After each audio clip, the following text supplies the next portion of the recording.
խնդրենք ներկայացնեք։ Ուրեմն ես դժվար եմ Binance Trans-Wallet հարթակից, ինձ զանգահարել են անհայտ համարներով, տենց ռուսական ինչ-որ համարներ, ու ընդհանրապես տարբեր համարներով, եղել է Մալթայից, օրինակ եղել է դուք ցանկանում եք ռուսերեն են խոսում, որ դուք ցանկանում եք կրիպտո արժույթով, ես սկզբից ասում էի չէ, ասում էի դուք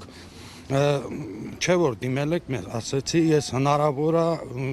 ես չեմ դիմել ձեզ, ես ընդհանրապես կարող է, ասենք ձեր ռեկլամները նայել եմ, ու ասենք սեղմել եմ որ նայեմ, ավտոմատ կերպով զապրոսը գնացել է ձեզ, ու տենց արդեն սկզբ Կոդեր եւ այլն չեք տրամադրել։ Կոդեր ասենց ուրեմն սկզբից իմ հետ ով որ զանգել է, ինքը իբր այդ Binance-ի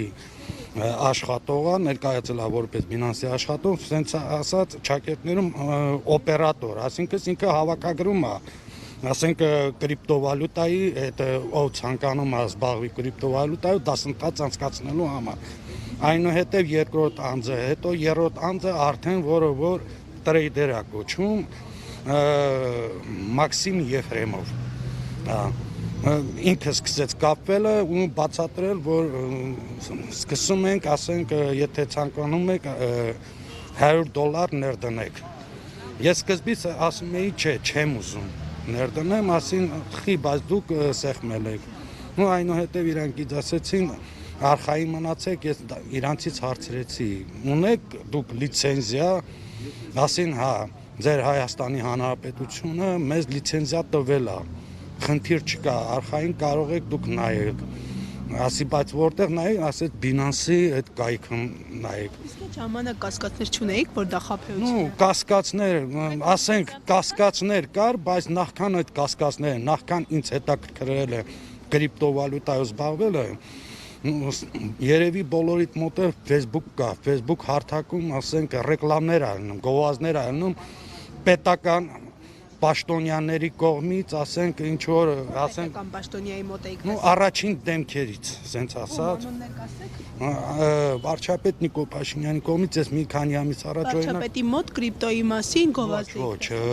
բանի, Գազպրոմ Արմենիայի, այդ ձևի ռեկլամա տեսել եմ ես։ Անձնական էջով։ Ոչ, ուղղակի, ասենք, թերթելու ընթացքում երևում է, իմ մոտ ճիշտ է, կասկած էր առաջացել, որ դա կարող է սարքած լինի, բայց միաժամանակ նաև, ասենք, մտածել եմ, եթե սարքած է, ապա հնարավոր է իրավապահ համակարգը նիժել է, ասենք, իրանք չեն տենում։ Ու տենց իմ մոտ ինչ-որ ձևի վստահություն է առաջացել, ու դրանից հետո անընդհատ իմ թերթերում գալիս է։ Ինչքան գումար եք կորցրել։ Ընդհանուր 7.5 միլիոն դրամ։ Լիցենզիա, որ ասում եք տեսել եք։ Չէ, ես տենց էլ չկարացա տենամ, բայց արդեն գործընթացները սկզբից $100 ներդնելուց հետո նույն օրը 7500 դրամ եկամուտ իմ հաշվի համարին նստեց, Ամերիա բանկի հաշվի համարից։ Իսկ ընթացքում էլի էին Ընթացքում իրանք նույն օրը ասին, եթե ձեզի հետի շահագրգռել է, տենում եք, որ վստահելի ենք մենք, այ դուք փող աշխատեցիք, դուք կարող եք ներդնել ավելի շատ գումար ու ավելի շատ եկամուտ ունենալ։ Քանի անգամ եք այդպես գումար ստացել։ Ասեմ, սկզբից ինձ առաջարկեցին $2000 կարգի, քանի որ Binance-ում կամ այլ հարթակներում USDT-ով ամեն ինչ կատարվում։ Ես ասի չունեմ այդ հնարավորությունը, ինձ հարցրին բանկերում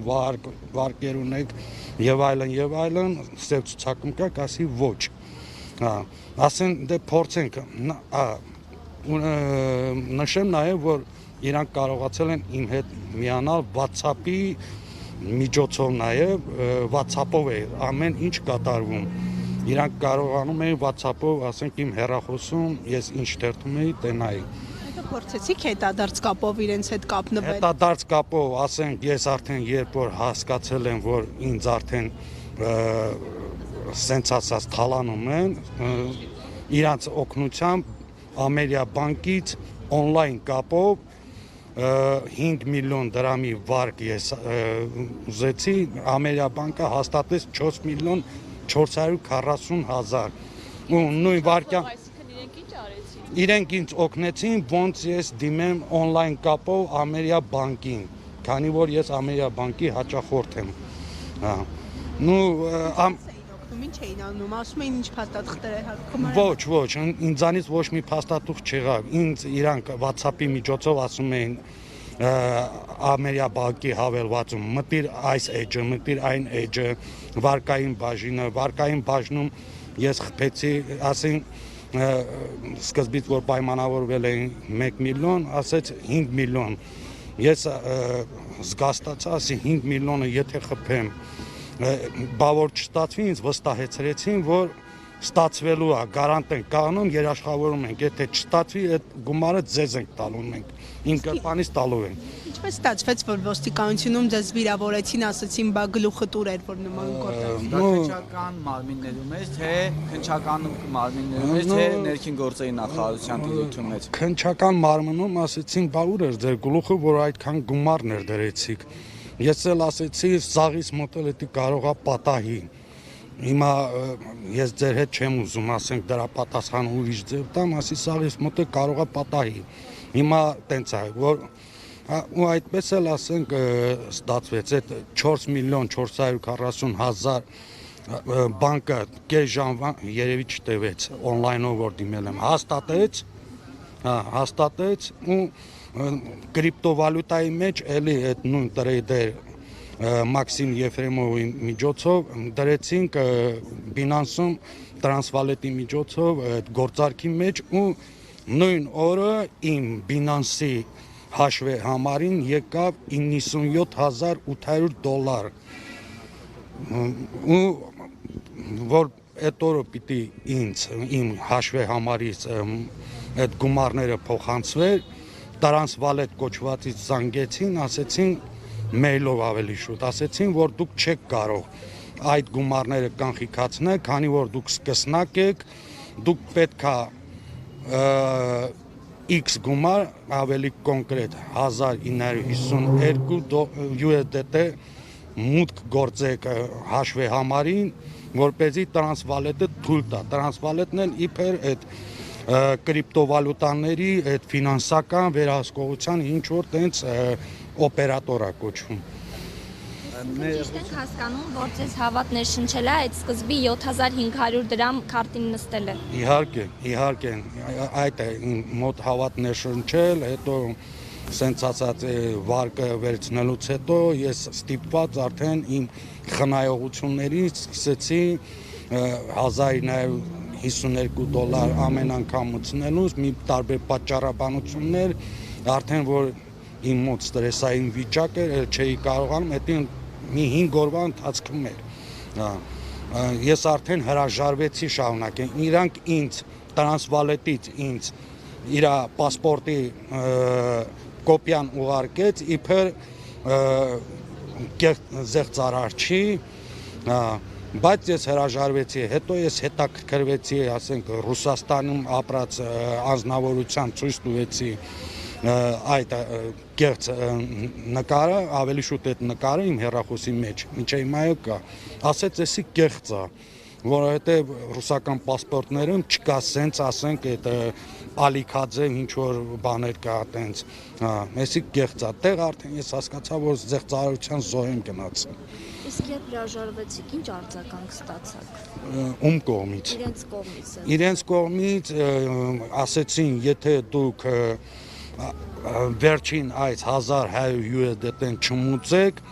ձեր գումարները, այդ գումարած այդ շահած 97000, գրեթե 98000 գումարը կորչելու է։ Ես ասել հնարավորություն չունեմ։ Իրանց սենց ասած խնդրում էի, ասում էի, ինչ անեմ, ես այդ գումարը որտեղից գտնեմ, գնամ գողություն անեմ, գնամ մարզպանեմ, արդեն ամեն ինչ ծախել եմ այդ որպեսզի հետ վերադարձնեմ իմ գործերած։ Խնդրում եմ ձեր հարցազրույցը կշարունակեք, բայց քանի որ մենք ներսից ունենք արձագանք կապվել այդ քննչական կոմիտեի հատուկ կարևոր դեպքերի քննության, կիբեռանվտանգության վարչության պետն է զանգել, ասում է, որ քննիչը ներսում սպասում է ընդունելության, գնանք այնտեղ փորձենք համագործակցել, ես խնդրում եմ հաջորդիվ դուք կզրուցեք մեր տուժածներից Ռիմայի հետ, Ռիմա ջան կմոտենաք այստեղ կշարունակեք կներկայացնեք ձեր իրավիճակը, ես տեսնեմ ինչ արձագանքներ ունենք եւ ինչպիսին են արդյոք մեր պահանջները ամբողջությամբ բավարարվել են, թե մենք հայտարարություն պետք է տարածենք։